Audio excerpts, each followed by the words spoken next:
e subas e tal. Mas eu falei, mister, mas eu gosto de jogar por dentro, eu gosto já de armar jogo, eu tenho muito essa mas tens que passar, ó, tens que passar do teu lado, se não falta gente. E o Jorge, cara, aqueles vídeos que ele passava, era uma aula de futebol, aquilo ali passou a ser gostoso, que ele já falou pra nós, ó, quando tiver nessa sala é treino, tá? Você pode ver, ele que converteu o Bruno em atacante, né? É. Bruno e Gabi, que dupla, quem que ia achar essa dupla? Nunca, ninguém, todo mundo sempre pensava no Bruno Henrique como ponta esquerda. Fala nação, aqui de Portugal falando do nosso Mengão. A gente tá aqui, ó, com o corte do podcast do Diego Ribas e Felipe Luiz. Tá bacana, estão falando do Jorge Jesus. Vamos ver o que eles estão falando do JJ. E Jorge Jesus? Uma história assim com o Jorge, você fala muito com Não, ele? eu toda semana eu ligo Toda pra semana ele, é muito engraçado, cara. Ele mandou um vídeo pra mim, uma tempestade em Dubai. Amigo, diziam que não chovia em Dubai. A tempestade caindo no céu. Não, esse cara fenomenal. é sensacional, sensacional. Eu tenho, assim, O que você mais leva, assim, dele? Você falou do aprendimento tático, né? Mas, assim, um episódio que falou, caramba, cara, porque tem, né? Que tem muitos, né? Muitos episódios, assim. Eu lembro muito do primeiro dia que eu cheguei, né? Que eu cheguei lá e ele, vem cá. Aí ele me sentou na mesa dele, pegou o quadro e vai falar, você vai jogar assim, aqui. E aí eu falei, tudo como eu jogo, né? E aí no primeiro jogo, ela contra o Bahia, a gente perde 3-0 e na minha visão eu fiz um bom jogo, mas tive alguns lances lá que até o pessoal ri, fez meme e tudo, que eu correndo atrás, eu tava voltando de lesão e tudo mais. Depois no segundo jogo ganhamos do Grêmio e eu tava fazendo um jogo assim, adaptativo ainda. Aí ele falou assim, ele me chamou na sala e falou assim, já entendi, eres um jogador de passe, não gostas de atacar o espaço, eres um jogador de passe, mas eu preciso que vás o ataque e subas e tal.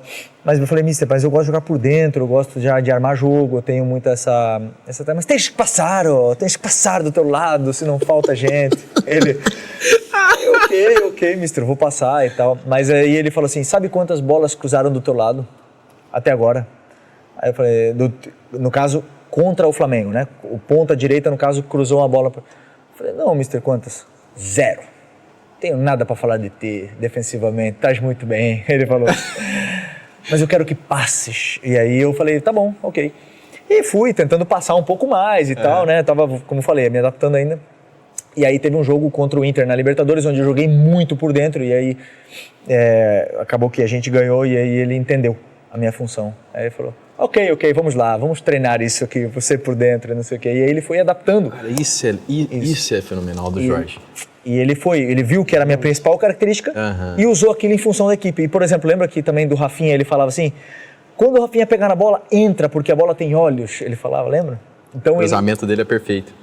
A virtude de cada jogador... Tem que conhecer o teu companheiro, ó. O que pega na bola, as características, tem que conhecer. Isso. Esse aqui, quando a bola estiver no pé dele, sabe que vai aí, na cabeça, dentro da área.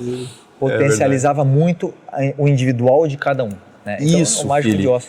E eu achava isso sensacional. E a forma como ele convencia um argumento. Não era aquela... Isso aí é muito segurança, cara. De tantos treinadores, eu tive mais de 40, né? Só como profissional, você deve estar por aí também. Não, 40 não. Mais de 40 não teve, não? Não. Como profissional? É que tu jogou no Brasil há muito tempo, né? Não. Você sabe. Mais de 40 treinadores, cara, no cálculo que eu fiz, só como profissional. E aí, o que você vê na maioria? Eles, quando são confrontados, reagem de forma, não é isso que eu tô falando, eu sou treinador, você tem que respeitar. Ainda mais se você tá com um jogador grande, que sabe se comunicar, tem personalidade. Então, tá passando o vídeo lá, você tava falando, pô, mas você falou isso pro treino que era pra fazer. Me respeita, faz o que eu tô falando, eu sou treinador e acabou. E o Jorge, cara, aqueles vídeos que ele passava, era uma aula de futebol, aquilo ali passou a ser gostoso, que ele já falou pra nós, ó, quando tiver nessa sala é treino, tá? É treino, começou o treino. Então você já, opa, treino, como assim? E aí ele passava o vídeo e vinha você, ou vinha eu, ou vinha um Arão, principalmente você e Arão, você e Arão, Arão, você. Não, mas revezava, eu também, algumas vezes. E aí a gente... Mas como? Você falou que no treino não era pra fazer isso. E ele parava, olhava, mas fala melhor, o que você tá querendo dizer? Volta o vídeo lá.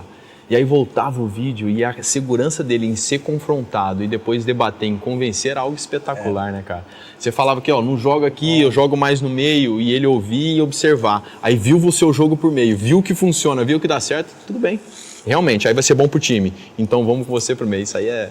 E pode ver, ele que converteu o Bruno em atacante, né? É. Bruno e Gabi, que dupla, quem que ia achar essa dupla? Nunca. Ninguém, todo mundo sempre pensava no Bruno Henrique como ponta esquerda. Ele tinha muito essa visão, mas essa aula de futebol que você está falando que ele dava, era muito gostoso porque ele também, de uma certa forma, reconhecia quando você estava certo. É. Ele falou assim, ok, volta lá, volta a imagem. E aí você voltava a imagem e ele falava, ok, tem razão.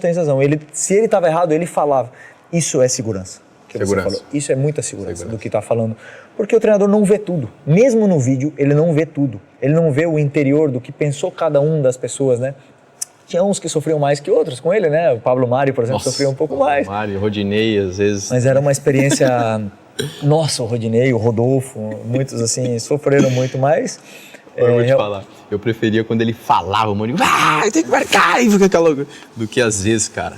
Teve um treino que eu tava movimentando o meio campo aqui, e ele no meio, só assistindo, né? Só vendo, pra lá e pra cá, e o bicho pegando, e eu fiz um movimento, a hora que o Arão saiu, eu fiz um movimento errado de posicionamento. Aí ele fez assim, ó, estás a fazer... tipo assim, caramba, me xinga, velho, mas eu tô... Que merda que você tá fazendo? Não é aí, pá, foda. E aí era uma forma de reagir assim, mas no mínimo detalhe, né? Tudo que você fazia com a bola, sem a bola, o que você tava fazendo, ele tava sempre reparando. A sensação que eu tinha é que ele conseguia ver tudo, né? Também são muitos anos de futebol, muitos anos como treinador, e ele conseguia ver tudo, assim. Eu tenho...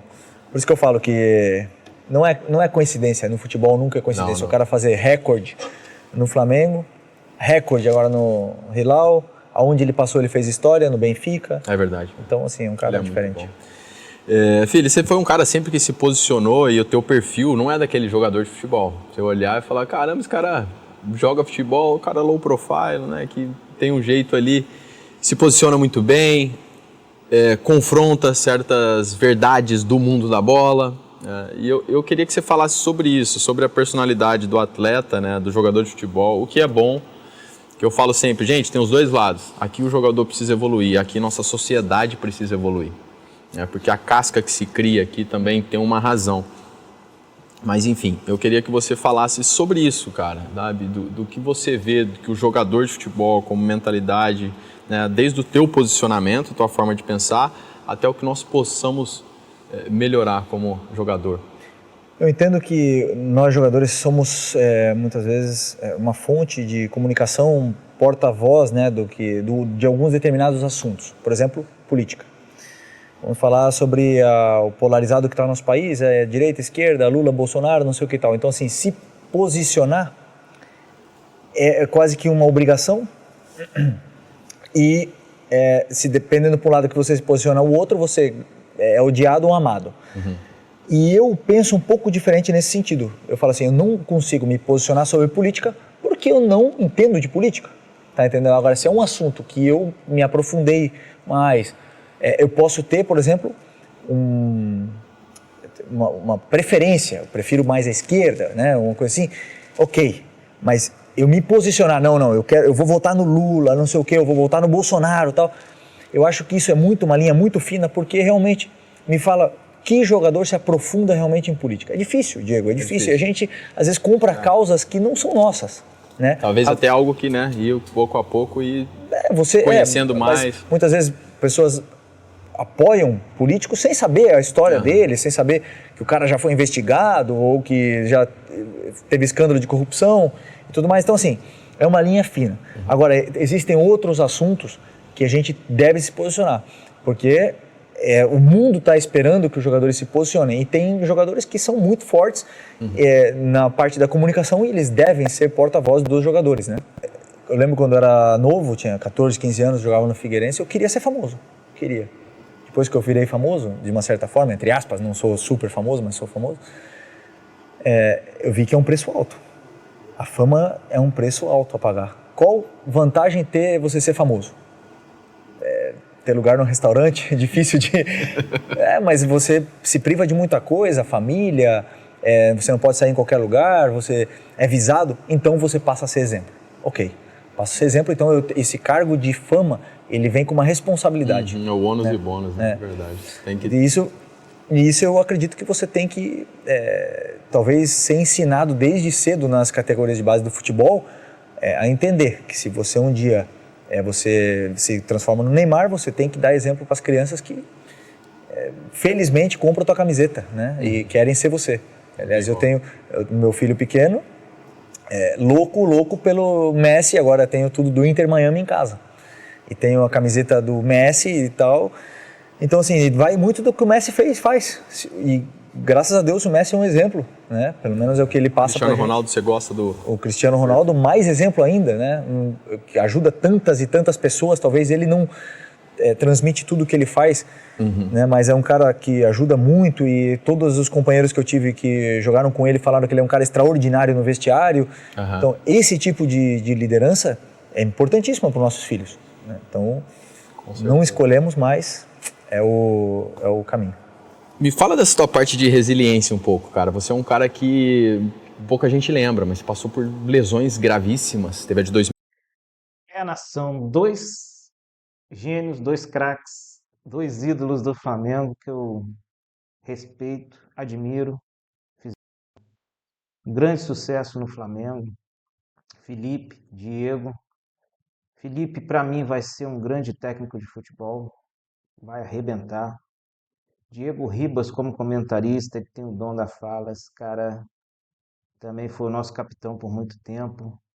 Veio de uma fase difícil do Flamengo e soube ganhar também. E o JJ, né? O homem é diferenciado, é um técnico diferenciado mesmo, uma capacidade grandiosa. Então, aí eu tiro meu chapéu para esses 3 aí. Podcast do Diego, os créditos do canal dele. Compartilhe o vídeo para que esse nosso capitão, Felipe Luiz, campeão, chegue a muita gente. Compartilhe o vídeo, deixe seu like, se inscreva no canal. É isso aí, nação rubro-negra, aos nossos craques aí. Até a próxima.